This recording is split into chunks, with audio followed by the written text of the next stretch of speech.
నమస్కారం. చార్మినార్ న్యూస్కి స్వాగతం. హెడ్లైన్స్ చూద్దాం.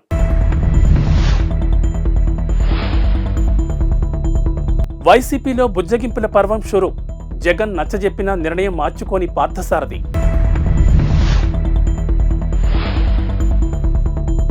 ఇండిగో విమానాల్లో విండో సీటు కావాలనుకుంటే 2000 ఛార్జీ. ఇండోనేషియాను కుదిపేసిన భారీ భూకంపం. నియోజకవర్గ ఇన్ఛార్జీల మార్పుతో వైసీపీలో హీటెక్కిన అసంతృప్తి తీవ్ర రూపం దాలుస్తోంది. వచ్చే ఎన్నికల్లో టికెట్ రాదని తెలిసిన నేతలు ఒక్కొక్కరుగా పార్టీని వీడేందుకు సన్నద్ధమవుతున్నారు. ఈ నేపథ్యంలో బుజ్జగింపుల పర్వం మొదలైంది. పార్టీ తీరుపై తీవ్ర అసంతృప్తితో ఉన్న పెనమలూరు ఎమ్మెల్యే కొలుసు పార్థసారథిని జగన్ నిన్న తన కార్యాలయానికి పిలిపించి 20 నిమిషాలకు పైగా మాట్లాడారు. పార్టీని వీడొద్దని, సముచిత స్థానం కల్పిస్తామని హామీ ఇచ్చినట్లు తెలుస్తోంది. అయినప్పటికీ ఆయన ముభావంగానే ఉన్నట్లు సమాచారం. వైసీపీ సాధికార బస్సు యాత్రలో పార్థసారథి ఇటీవల అందరి ముందు తన అసంతృప్తిని వెళ్లగక్కారు. జగన్ తనను గుర్తించకపోయినా పెనమలూరు ప్రజలు మాత్రం తనకు ఎప్పుడూ మద్దతుగానే ఉన్నారని పేర్కొన్నారు. ఆయన చేసిన ఈ వ్యాఖ్యలు ఊహాగానాలకు కారణమయ్యాయి. ఆయన పార్టీని వీడబోతున్నారంటూ ప్రచారం మొదలైంది. ఈ నేపథ్యంలో గత వారం రోజులుగా ఎమ్మెల్యే కైలే అనిల్ కుమార్ జగన్ సూచనతో పార్థసారథికి నచ్చజెప్పేందుకు ప్రయత్నిస్తున్నారు.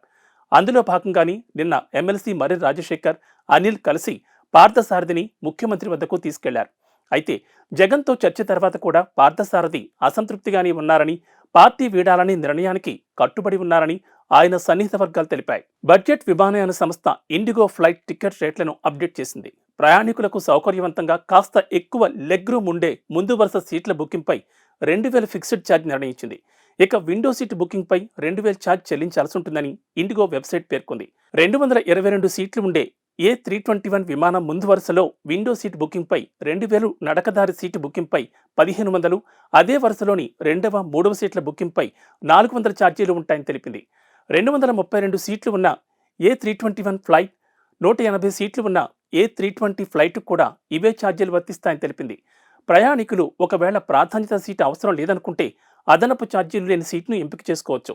ఎయిర్పోర్ట్లో చెక్ ఇన్ సమయంలో సీట్ను కేటాయిస్తారని ఇండిగో వెబ్సైట్ పేర్కొంది.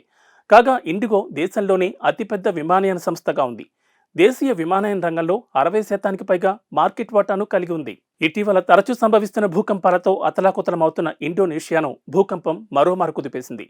టలౌట్ ద్వీపంలో ఈ ఉదయం 6.7 తీవ్రతతో భూకంపం సంభవించింది.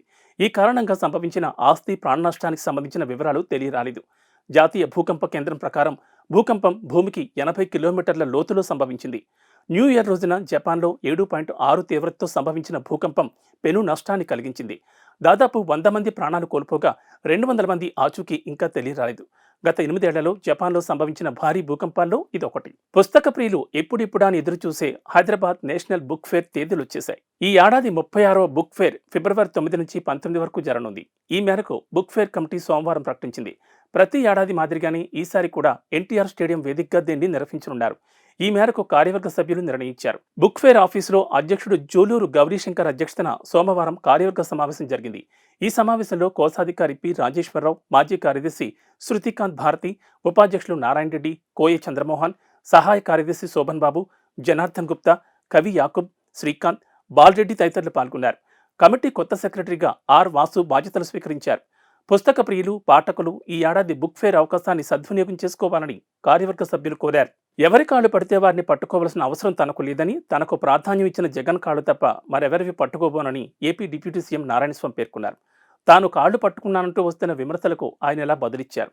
ఎస్సీ నియోజకవర్గంలో టిక్కెట్ల కోసం ఇప్పుడు వస్తున్న వారు ఒకప్పుడు జగన్ను విమర్శించారని, కాబట్టి నమ్మకస్తులకు టిక్కెట్లు ఇవ్వాలని సీఎంకు విన్నవిస్తున్నట్లు చెప్పారు. స్థానిక సంస్థల ఎన్నికల్లో భాగంగా పెనుమూరులో ఓ పెద్ద ఆయనకు బీఫారాలు ఇస్తే ఇప్పుడు ఆయన తనకు వ్యతిరేకంగా మాట్లాడుతున్నారని ఆగ్రహం వ్యక్తం చేశారు.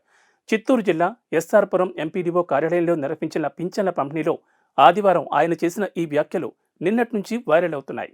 ఉక్రెయిన్ అధ్యక్షుడు జెలెన్స్కీ ఎర్రటి రంగు దుస్తులు ధరించి బెల్లీ డ్యాన్స్ చేస్తున్నట్లుగా సృష్టించిన డీప్ ఫేక్ వీడియో ఒకటి సోషల్ మీడియాలో వైరల్గా మారింది. నిజంగా ఆయనే డాన్స్ చేస్తున్నారేమో అనిపించేలా ఉన్న ఈ వీడియో ఫేక్ అని తేలింది. 16 సెకండ్ల నిడివి ఉన్న ఈ వీడియో డీప్ ఫేక్ టెక్నాలజీతో రూపొందించి రష్యన్ భాషలో క్యాప్షన్ ఇచ్చి వైరల్గా మార్చారు. అసలు ఫుటేజ్లో గుర్తు తెలియని ఓ వ్యక్తి డాన్స్ చేస్తున్నట్లుగా తేలింది. 2020 నాటి పాత వీడియో అని తేలింది. డీప్ ఫేక్ వీడియోలో జెలెన్స్కీ ప్రజాస్వామ్యాన్ని అబాస్పాలు చేస్తున్నట్లుగా పేర్కొన్నారు. విధ్వంసకారుడిగా ముద్ర వేసే ప్రయత్నం చేశారు. కాగా రాజకీయాల్లోకి ప్రవేశించక ముందు జెలెన్స్కీ వినోద రంగంలో ప్రతిభను చాటుకున్నారు. పలు సినిమాల్లో నటించడంతో పాటు డాన్స్ షోల్లో కూడా పాల్గొన్నారు. అయోధ్య రామాలయ ప్రారంభోత్సవానికి శరవేగంగా పనులు జరుగుతున్న వేళ రామయ్యకు అత్తారింటి నుంచి కానుకలు వెలువెత్తున్నాయి. సీతాదేవి జన్మించిన నేపాల్లోని జనక్పూర్ నుంచి 3,000కు పైగా బహుమానాలు అయోధ్యకు చేరుకున్నాయి. వీటిలో వెండి పాదరక్షలు, ఆభరణాలు, దుస్తులు, వెండి విల్లు వంటివి ఉన్నాయి. జనక్పూర్లోని రామజనకి ఆలయ పూజారి రామ్ రోషన్ దాస్ వీటిని శ్రీరామ జన్మభూమి తీర్థక్షేత్ర ట్రస్టుకు అందించారు. 800 మంది భక్తులు 500 డబ్బాల్లో 30 వాహనాల్లో కాన్వాయ్గా ఈ బహుమతులను తీసుకొచ్చారు. వీటిలో పండ్లు, స్వీట్లు, బంగారు, వెండి వస్తువులు, డ్రై ఫ్రూట్స్, నేపాల్ సంప్రదాయ మిఠాయిలు వంటివి ఉన్నాయి.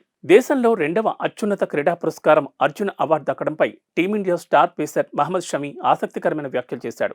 అవార్డు దక్కడం ఒక కళగా అభివర్ణించాడు. ఈ అవార్డు దక్కడం ఒక కళ. జీవితకాలం మొత్తం గడిచిపోయినా చాలా మందికి ఈ అవార్డు దక్కదు. నాకు దక్కడం పట్ల చాలా సంతోషంగా ఉన్నాను, చాలా గర్వపడుతున్నాను. చాలా మంది క్రీడాకారులు ఈ అవార్డు అందుకోవాలని ఎదురుచూస్తారు, కానీ ప్రేక్షకులుగా మిగిలిపోతారు. చాలా మందికి నెరవేరని కళ ఇది అని షమి వ్యాఖ్యానించారు. మంగళవారం అర్జున్ అవార్డు స్వీకరించనున్న నేపథ్యంలో ఓ జాతీయ మీడియా సంస్థతో షమి మాట్లాడారు. ప్రస్తుతం గాయం కారణంగా ఆటకు దూరమైన షమి బెంగళూరులోని నేషనల్ క్రికెట్ అకాడమీలో వైద్య నిపుణుల పర్యవేక్షణలో ఉన్నాడు. చీలమండ గాయం నుంచి కోలుకుంటున్నట్లు షమి చెప్పాడు. ట్రైనింగ్ సెషన్లు కూడా మొదలుపెట్టానని, ఇంగ్లాండ్ టెస్ట్ సిరీస్ సమయానికి అందుబాటులోకి వస్తానని ఆశాభావం వ్యక్తం చేశాడు. కాగా మంగళవారం అర్జున్ అవార్డు స్వీకరించనున్న 25 మంది క్రీడాకారుల్లో ఏకైక క్రికెటర్ మహమ్మద్ షమి కావడం గమనార్హం. ఇక బీసీసీఐ ప్రత్యేక అభ్యర్థన మేరకు షమి పేరు అవార్డును నామినేట్ అయింది. కాగా భారత్ వేదికగా గత ఏడాది ముగిసిన వన్డే వరల్డ్ కప్లో షమి అద్భుతంగా రాణించాడు. కేవలం 7 మ్యాచ్లాడి 24 వికెట్లు తీశాడు. టోర్నమెంట్లో అత్యధిక వికెట్లు తీసిన ఆటగాడిగా నిలిచాడు. తెలంగాణ ప్రభుత్వం అభయహస్తం కింద ఇచ్చిన హామీల అమలుకు ప్రజల నుంచి దరఖాస్తులు స్వీకరించిన సంగతి తెలిసిందే. డిసెంబర్ 28 నుంచి జనవరి 6 వరకు ప్రజాపాలన పేరిట ప్రత్యేక కార్యక్రమం ఏర్పాటు చేసే ప్రభుత్వ పథకాలు పొందేందుకు అర్హులైన వారి నుంచి దరఖాస్తులు స్వీకరించారు. ఈ దరఖాస్తులు అందించేందుకు కొన్ని చోట్ల గంటల కొద్దీ క్యూలైన్లలో నిలబడి ఎన్నో వ్యయప్రయాసాలు కోర్చి తమ అప్లికేషన్లను ప్రజలు అధికారులకు అందించారు. అయితే ప్రజలు అంత కష్టపడి సమర్పించిన ప్రజాపాలన దరఖాస్తులు హైదరాబాద్లో నడి రోడ్డుపై ప్రత్యక్షమయ్యాయి. ఓ వ్యక్తి బైక్పై వాటిని తరలిస్తుండగా రోడ్డుపై ఎగిరిపడ్డాయి. వాటిని చూసిన స్థానికులు విస్మయం వ్యక్తం చేశారు. హైదరాబాద్ కూకట్పల్లి వై జంక్షన్ వైపు నుంచి వెళ్తుండగా బాలానగర్ వంతెనపై చిందరవందరగా పడ్డాయి. దీంతో ఆ బైక్పై ఉన్న వ్యక్తి కింద పడిన దరఖాస్తులను తీసుకుంటుండగా స్థానికులు గమనించారు. ఎవరో ర్యాపిడోలో బుక్ చేస్తే తాను తీసుకుని వెళుతుండగా అట్టపెట్టి తిరిగి దరఖాస్తులు రోడ్డుపై పడ్డాయని ఆ వ్యక్తి వివరించాడు.